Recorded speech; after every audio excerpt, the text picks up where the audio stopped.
This was so embarrassing. Okay, so last weekend I was riding a city bike into the city to return some clothes. I had AirPods, I was jamming out to some music. I took my phone out of my pocket to change a song. I was close to the bike dock, so I decided to put my phone in the front basket instead of my pocket. That was where my mistake was. I then legit docked it 30 seconds after, noticed my AirPods disconnecting from the music. I was so confused, but then started walking and noticed I didn't have my phone. Right as I was noticing, a car stopped me in the middle of the road, pulled down windows, and said, "Did you lose your phone?" I was like, "Yeah." And then they said they just saw a guy pick it up from the street and continue riding. They pointed down the road and there was a guy on an electric bike riding away. I was so confused and shocked that this happened, so I started running towards him. But like, obviously I couldn't catch up. And I turn a corner and I see a guy locking his bike. He was acting so sus because immediately he was taking pictures of like random stuff, like random parts of a building. So I thought he was trying to blend in and not make me notice him.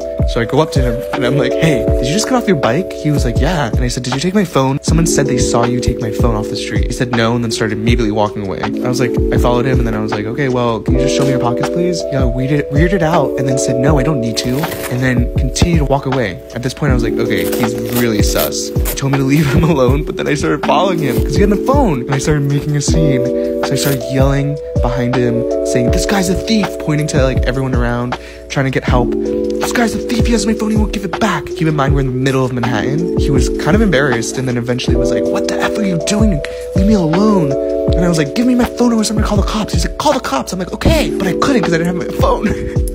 Eventually, there's a security guard that helped me. And then the guy finally emptied his pockets. And guess what? He didn't have my phone. Oh my god, I know. So eventually I walked away. But still, I was sussed out because he could have just put my phone somewhere else instead of his pockets. I eventually find cops and they were no help. So then I go to a hotel lobby, call my parents. They go on my iCloud, put a lock on it to call my sister's phone. I then head to the first precinct to file a report for insurance. And after an hour there, filing a report, the cop comes to me and was like, "Hey, it's your lucky day. Someone called in and has your phone. They're at a Taco Bell." And I was so confused. Then the cops drive me in. I'm in the back of a cop car. We go to a Taco Bell and we meet the guy. But then when the guy came, he was so confused why there are cops, but he eventually gave my phone to me.